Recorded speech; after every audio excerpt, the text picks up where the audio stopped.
Hello, World Wide Web. Welcome back to the Hangin With Web Show. I'm GW Pomichter. Thanks for logging on and tuning in. If you haven't done it yet, go ahead and hit subscribe for us so you can come back over and over again and see some amazing creators.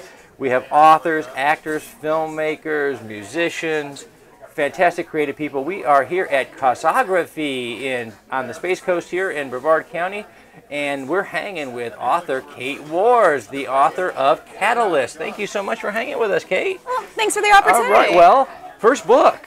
Yes. Yes. Yes. So success wasn't enough for you. You had to say, I'll be a writer now. So how did that happen? That's totally how that went down. No, actually, the idea behind Catalyst Decay Chains was from a nightmare, and I don't get them a lot, but when I do, they're usually great for stories. Some of the most successful stories I've written came from nightmares. But wow. This one was a couple, and they were trapped in a hospital that was on fire. And the whole story just kind of flourished from there. Wow.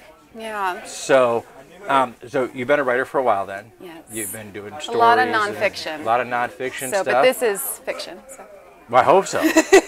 There's like creepy shadow. We're gonna spin that up. There's creepy shadow people and yeah. So. This was based on no actual event. Yeah, no zombies were hurt in the making of this book. None. None at all. Okay.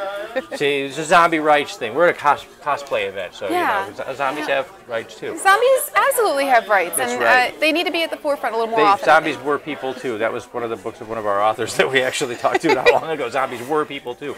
Okay, so when did you start writing in general? Well, I've been writing fiction for probably since about 2012, and nonfiction is something that is part of my profession, so I do that every single day. Okay, and what is your profession? I'm a journalist. You're a journalist? Absolutely, and a columnist. So, awesome. Yeah, so you have to flip back and forth. It's a challenge sometimes, but it keeps you up on things. But you know that journalist's instinct though comes out when you're fiction writing, because you look for things to make sense in a way that maybe other folks don't. I can see that, absolutely. Yeah. There's a logic behind the questions that you ask as a journalist and you pose, and when you ask those to your characters, they either have to come up with an answer or you delete them. Absolutely. It also helps with story holes. I'm not a big fan of plot holes. It frustrates me as a reader when I'm reading a book and that happens. So, you know, that way of asking all of the 5 W's, you can definitely apply that to fiction as well. Absolutely. And keep yourself from aggravating readers. So. Okay, so what's this shirt here? Let's see. Says, I'm a writer. I'm a writer. What's your superpower? Yeah, I like that. I like that. Absolutely. Yes, creativity is a superpower. It is, because we create worlds. We do. We create people in a way that they're well-rounded people. Not like you create babies, because then you have to start from scratch. Take the 18 years. We do it in 6 months. Absolutely. 6 months tops. And a well-rounded individual that you could just put through all kinds of torture. Yes. So and you know what the nice thing is, when you're a writer, you can raise a serial killer. And it's okay, because you kill them off at the end of the book and you're good. Well, I don't know about in your experience, but I'll tell you, for me, writing the villains is actually way more fun. It's fun. Getting in their head and trying to figure out what makes them tick and why they are who they are. Writing real heroic characters is a challenge because they are outside of our daily paradigm. Yeah. You have to really, they have to really have a motivation to become heroic. Bad guys are easy. They're fun. You just get in there and you're like, hey, what would I do if I could do anything or be bad? I think one of the things, especially with the villains in Catalyst, that was important to me was to flesh out those characters, though, and maybe have an edge of sympathy in there instead of just having this villain that's a villain for no reason. Yeah, it's the two-dimensional villain. And those days are kind of past us now. Readers are a little more sophisticated than that now. And honestly, and to me, some of that really resonated. And so at the end of the book, I almost had, as much as I didn't want the villains to win, I almost was like, oh, that kind of sucks for you. I understand why you're bad now. But yeah, so that definitely getting in their heads. That is, it's a lot of fun. So what is your favorite part of writing? Is it dreaming up the story? Is it banging out the words? What is your favorite part? I definitely like writing my first draft the most. I absolutely despise editing, and I don't think anybody should be subjected to that. It's a kind of cruelty that is part of our existence, though. My writing partner, Jamie, I would call her like an underwriter. She writes this very thin, lean first draft, and then she fills it out. And I bet that's probably a lot less exhausting than what I do. I write a massive tome, and then I have to pare it down to something that's actually a digestible novel. And it's painful. What is the most difficult thing? See, you're the word girl. So you, like you said, you write this massive tome, and then you have to cut it. Yeah. And what is the most difficult thing, the most heartbreaking thing that you had to cut in the interest of making that a digestible story?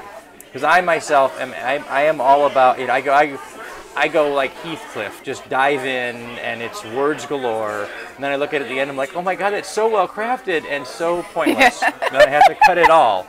And I just wrote Dickens, and now I have to delete it because the readers won't be interested. So is there a part of the story, anything that you could that stands out as being, man, it just broke my heart to have to. Absolutely. As soon as you said that, I got to thinking about.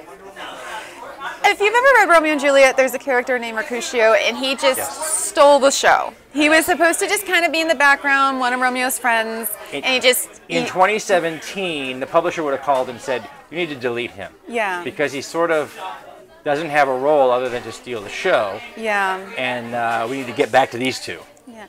He's the one who said, a plague on both your houses. Yes. Well, not that this is Shakespeare, but in Catalyst, there was a minor character. And his name is Purdy. The book has a lot of military, so they go by their last names, obviously, and so Purdy's his last name. It actually takes you through the first 30 days prior to the actual zombie apocalypse happening. So all that stuff that people leave out, all the good stuff that, everybody just wakes up in a hospital after all this stuff happened. This is what's in this book. And he's in the army, and he's just stole the show. Absolutely my favorite character, and a substantial portion of him just getting out in front had to go. He's still there, and people still talk about him after they read it, but I had to pull a lot of his stuff out because it was like, this is not about you. The next book. See, now you get a book within a book, right? Yeah, you could do one of those companions, just about Purdy. There you go, just about Purdy. Okay, well, we're going to spin out some titles. We're going to show them the book cover. We're going to give them some links down below so they can check out where the book can be found. And now we want to let the internet know about the author. Right. Okay, so this is the part of the show we have come to lovingly call clickbait. Oh. I need a headline. And fellow journalists, we all know what clickbait is. It's basically what we learned was yellow journalism. I need a headline. So I sent the girls out and said, find the most ludicrous questions you can possibly find on the internet. Oh, no. We're going to ask our guests, and her real-life answer will give us that clickbait headline that makes you a best-selling author and me a YouTube superstar overnight.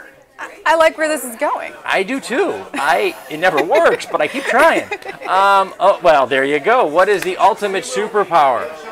That I'd like to have? Sure. Oh, I want to read minds. I want to know what people are thinking. Oh, no. Oh, yeah. I do not want that one at all. Okay, here we go. I don't know where she gets these from. An alien walks into the room smoking a cigar and wearing a French beret and sunglasses. What does he have to say? He wants to know why everyone else is late. He thinks he's at a convention and he wants to know why everyone else is late. Why they're late. That's right, yes. I got nothing. Okay, what is the writers write whenever the muse speaks. Middle of the night, whenever you get spoke to, especially when you're on deadlines for your regular writing. So whenever that creative mind comes into, so what is the ultimate midnight snack? Oh, hands down a peanut butter sandwich. Peanut butter sandwich. Because you can keep typing while you're eating it. Absolutely. now I know what happened to my keyboard. Keep typing. You don't miss a beat. Because if you don't type it immediately, it's gone. Okay. Well, you know, you count down the last 30 days of the zombie apocalypse, before the zombie apocalypse. On day 0, though, what are you going to miss the most after the zombie apocalypse? Oh, the internet. The internet. Absolutely. And probably, you know, running water and all that stuff. Yeah, but the internet first. The internet first. Yeah. Absolutely. When you can't Google it anymore, it's... Or tweet about what I'm doing.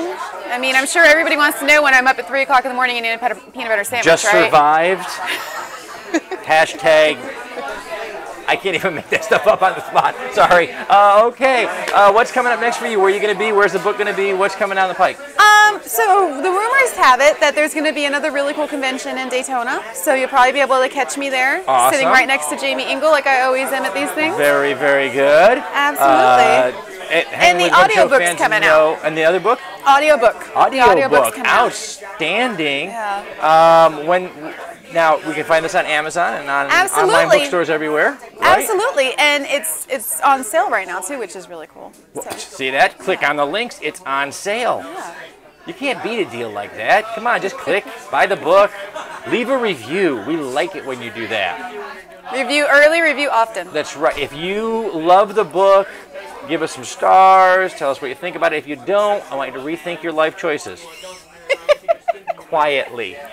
All right? We're going to wrap it up. As we do, we're going to thank our friends over at Some Unique Magazine, the Florida Book News, Wordfire Press, Space Coast Comics, Famous Faces and Funnies, the great folks at ICC-Con coming up down the road, and our great new partner at Off the Chain Radio on Blog Talk Radio, Yvonne Mason over there. Thank you so much to those folks for sharing these videos on the World Wide Web. I'm GW Pomichter. We've been hanging with author Kate Wars. Remember, folks, check the links below. Find the book, Catalyst, Decay Chains.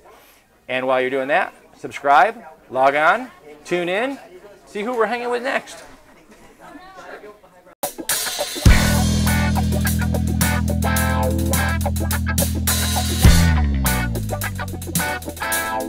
Wow.